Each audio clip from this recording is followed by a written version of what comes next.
De réir gaelgóirí na háite is gaeltach bheagatán sa idir bóthar na bháil agus bóthar seoí, an ceann is mó a bhfuil borraigh tacht fóthaí. Hassta gom an ráite seo a theiceáil, agus bhairteach me díriú ar an áiting léitar crí lár na gaeltachta arthaí, cultúrlam macadam ó fíoch, an sa ar bóthar na bháil. Tá an seo an sa cultúrlam, tá géala go ús an seo ahal eile lá. Deanam sa chudhúir am a híal leithúil trí bhain na géige. Deanam é go forsta. An dóile má an nuair ágam an cultúrlam, cean seansa agam tachta gael, mar na stráid na tíb na háite seo. Tá tusa gáil go ddíire go maithas an cultúrlam agus gáil a Lord sa daine gach seans go jogaí tú ar locht an coppla facail, fud na háite a bheits brás ásta géala go clachtú leat. Ma tá an táhar, dus ní gad, it's barheag de stróg ar ort an seo. Jogaí tú ar caintear a bhfuil lífacht waith géala gata. Go tá súla go menú, bhuiine bheith tréala sin. Cur mé gal. Díreach, well das cainte atón, gur mar. Cur mé gan héanmantas. Ceisna chuir faoin gaelga. An gaelga, has to go ceisna chuir faoin gaelga. I'm only learning, I've only get about Gaelic a wee bit of Irish. Agus so tá dína tá bagán gaelga an sa? Very, very long. Too much. Okay, gur mágad. Tá gaelga lurga go mú. Tá mi Tá mi just a lurga bhfuil gaelga sa láthair sa bhfuil mar an ann. Well, the graph being yard Gaelic on. Oh, well. So good. It's on a hem of Shahanshan gun. Country Gaelic at Castellar. No, really, yeah. Yep. Agus bhfuil rudí a bhfuil níos mó gaelga níos sean nó níos lú, chuna stá rudí. Can you smoke Gaelic on? No, really. Then can you come? Cha. Yeah, Marago Gaelic is far on that. Can you smoke on? Let's go to Cowell and Suarashta. Sorry? And Suarashta. Let's go Cowell she. Suarashta? Sha, tá budéil Suarashta lurgam. No. So gach chance gach de jocha me ar bagán gael na ennos and so. Before get jocha, it's on a hem of shot. On a Or hem. Dutch mug gun. Then shot Castellar mo Gaelic after. So we'll just a dochasach faoi táchaí na gael na? Well, Marhi and Gaelic merger. Nerti. Marhi run shot. Like you are he Severus na Gaelic. Tá gael go got so well. Yeah. How can start if he's so úla lurga gum. Ach ní raibh me an áil. Aber sú úl. Sha.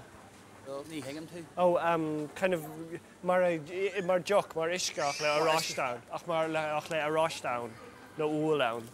Oh, díreach é sin é go honta gur maithagad. Come on, Lord. Yeah, gur maithagad go me. Bhfuil gaelga got. Is that Irish? Sha. I don't understand what you say there, mate. No, do you have any Irish at all? I have zero Irish. What do you think of Irish? I love them. Tá brunam tá man go rán bracathe, nó rán down. Is sé got?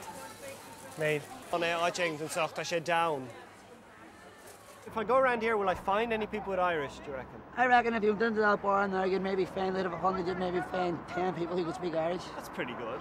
Is that pretty good? I think it's pretty bad, mate. I think we should all speak Irish. Well, bin Belferish to here, on a chardul, on a vowel, le lehentanga, díreach mar a chapfa gameach, ach rís gan mar an leafachta.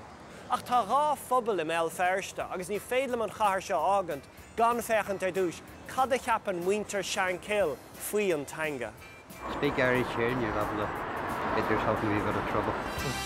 From the dark end of the street to the bright side of the road, we be lovers once again on the bright side of the road. So you think around the Shankill it's unlikely I'll find much? No, I doubt if you'll find much. Now, you may find a few do the Irish dancing, All right. but the Irish language, I doubt it. Help me share my load. From the dark end of the street to the bright side of the road. Would you have any Irish? Know the Irish language? No. It's a pity they don't get taught it in the Protestant school. Because when you think about it, it's part of them, no matter what they say. It's all Ireland.